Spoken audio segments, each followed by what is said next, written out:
मकर संक्रांति पर्व के पावन अवसर पर आज मऊरानीपुर तहसील अंतर्गत आने वाले शिव शक्ति साधना स्थल माधव सरकार आश्रम पर 25वें जनचेतना महोत्सव का विधिवत दीप प्रज्वलन का शुभारंभ किया गया। आपको बता दें कि कीर्ति शेष पंडित श्री बद्री प्रसाद नायक एवं श्री बान सिंह यादव के द्वारा जनचेतना महोत्सव की शुरुआत की गई थी, जिसमें आज 25वां जनचेतना महोत्सव मनाया जा रहा है। आपको बता दें कि आज के कार्यक्रम का शुभारंभ दीप प्रज्वलित करते हुए बाबा श्री रामदास ब्रह्मचारी जी महाराज के द्वारा किया गया। तो वहीं कार्यक्रम के प्रथम दिन मानस प्रवचन कार्यक्रम रखा गया, जिसमें मुख्य रूप से वक्ता श्री रामदास जी महाराज, रामजीवन पस्तूर, देवेंद्र कृष्ण शास्त्री, श्री जी राधिका किशोरी दुबे, कुमारी हेमलता शास्त्री एवं श्री राजेंद्र तिवारी जी मौजूद रहे।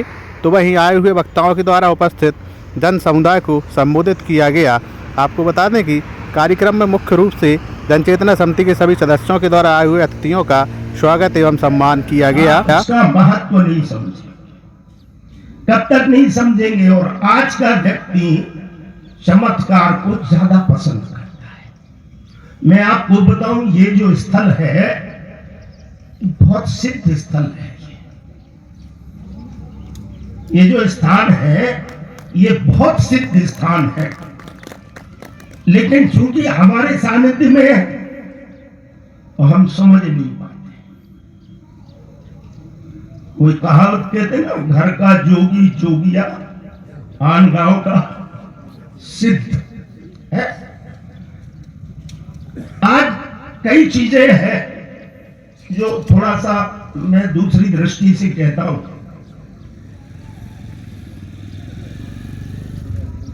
आज भी मेरे साथ सभी लोग आए हैं। मऊरानीपुर में मेरी मानस सेवा समिति है, उसके भी सदस्य आए हैं। श्याम सेवा समिति के सदस्य भी आए हैं, पंडित अरविंद जी अर्जेटिया, अखिलेश जी सेठ, आशु भारद्वाज, अमित मिश्रा, पूरन अग्रवाल, ये सारे लोग। अभी बड़ी सुंदर चर्चा सुन रहे थे।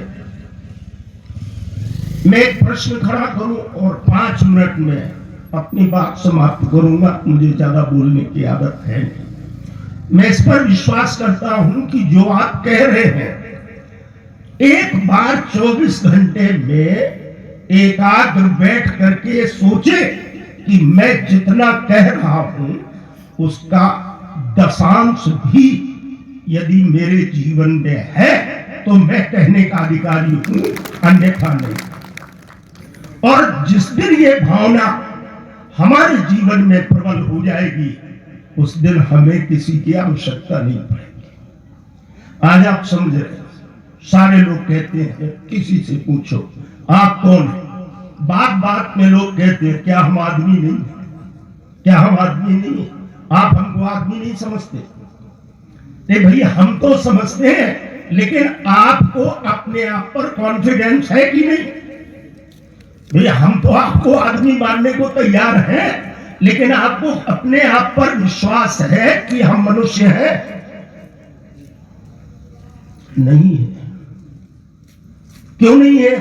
इसलिए नहीं है कि शरीर से, अंग प्रत्यंग से हम मनुष्य हैं, लेकिन मनुष्य का जो कर्तव्य है उस कर्तव्य पथ से हम विमुख हैं। इसलिए कॉन्फिडेंस के साथ, आत्मविश्वास के साथ हम नहीं कह पाते कि हम मनुष्य। क्यों नहीं? मैं आपको बता दूं, हमारे यहां पूछा गया शास्त्रकारों से, मनीषियों से, का मनुष्य कौन है, मनुष्य किसे कहते हैं? हमारे यहां एक ऋषि हुए यास्काचार्य, ये मंचस्थ विद्वान यास्काचार्य। तो यास्काचार्य जी से पूछा गया, का मनुष्य किसे कहते हैं? तो उन्होंने उत्तर दिया, मत्या कर्माणि सीव्यन्ति मनुष्या। जो मनुष्य जीवन धारण करके टूटे हुए समाज को सीव्यन्ति माने जोड़ दे, उसे क्या कहते हैं? मनुष्य। अब आप विचार करना हम में ये गुण है क्या,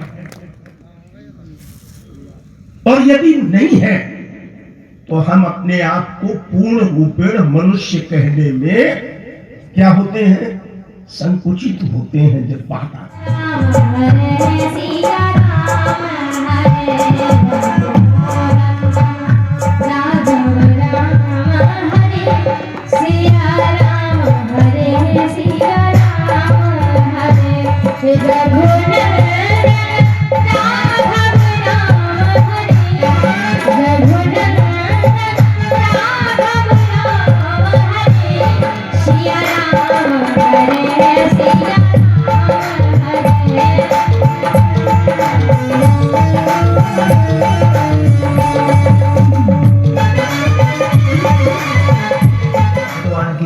कोई एक निकल आए सहयोग करने वाला, सलाह देने वाले सो आ जाएंगे, बिन मांगे आ जाएंगे। भैया फलाना आदमी बहुत गरीब है, भैया वो बड़ा कष्ट में है, तो भाई कष्ट में तो है, तो चलो ना सब लोग उसकी मदद करने के लिए, पर नहीं, डरते हैं। लेकिन हमारे प्रभु क्या कहते हैं, परहित सरस धर्म नहीं भाई, इससे बढ़ के धर्म नहीं है। क्यों नहीं है? क्योंकि प्रथम कोटि की दृष्टि कौन है, जो सिर्फ पत्थरों की मूर्ति में परमात्मा को देखता है। मध्यम कोटि की दृष्टि कौन है, जो गुरु और ब्राह्मणों में भगवान के दर्शन करता है। उत्तम कोटि की दृष्टि कौन है, जो सिय राममय सब जग जाने, भगवान के बनाए हुए कण कण में जो भगवान को देखने लगे, अपराध तो उसी दिन लौक हो जाएगा। हम आप में भगवान देखेंगे, आपकी चोरी कभी नहीं कर सकते। आप में भगवान को देखेंगे, हम आपको गाली कभी नहीं दे सकते। दे सकते हैं? कभी नहीं। मदद ही करेंगे, पढ़ित ही करेंगे। अब हम दर्शन कहां करें? हम दर्शन वहां करेंगे जब रावण माता जानकी जी का हरण करके ले जा रहा है। उस समय चराचर के सभी जीव दुखी हो गए, भय चराचर जीव दुखारे, रामचरितमानस में। मतलब जब चराचर की बात आ गई है तो फिर कौन बचा? शायद जनक जी भी दुखी होंगे। जब चराचर की बात है, महाराज दशरथ भी दुखी होंगे। जीव जंतु पक्षी नर नारी किन्नर देव सभी दुखी होंगे, क्योंकि चराचर की बात आई है। अब पर दुखी तो सभी हैं, पर मदद के लिए कोई आगे नहीं बढ़ रहा है। क्यों नहीं बढ़ रहा? क्योंकि हम लोग पहले सामने वाले की सबलता देखें। अगर आपको पार जाना है तो कहिएगा कि चरण धो लीजिए। रामचरितमानस में लिखा है, जो प्रभु पार अवसेगा चढ़ो, जो प्रभु पार अवसेगा चढ़ो, मोहि पति पदुमा पखारन कहो, मोहि पति पदुमा पखारन कहो। जो प्रभु पार अवश्य गा चाहो, तो मोहि पद पदुम पखार न कहो। अगर आप पार जाना चाहते हो तो कहो कि चरण धो लो, क्योंकि प्रभु आज तक तुम्हें किसी ने रोक नहीं पाया। जब आप अयोध्या में थे तो अयोध्या से जनकपुर आ गए, जनकपुर में किसी ने नहीं रोक पाया। जनकपुर से अयोध्या आ गए, अयोध्या में भी किसी ने रोक पाया। और आप अयोध्या